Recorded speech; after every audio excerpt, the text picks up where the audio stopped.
ألم تلاحظوا شيئا غريبا في هذه الفترة؟ كأننا نعيش أيامنا وكأنها وهم، وكأن الوقت يمر بسرعة غير طبيعية. الأيام تتسارع، وكأننا في سباق مع الزمن ولا نستطيع اللحاق به.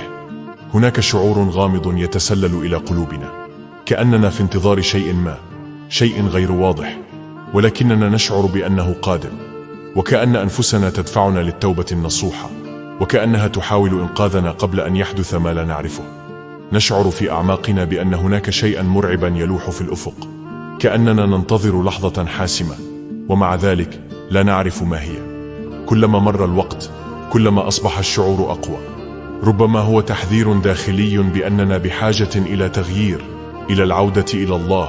نسأل الله الثبات، وأن يرزقنا حسن الخاتمة، وأن يعيننا على التوبة الصادقة قبل أن نفقد الفرصة.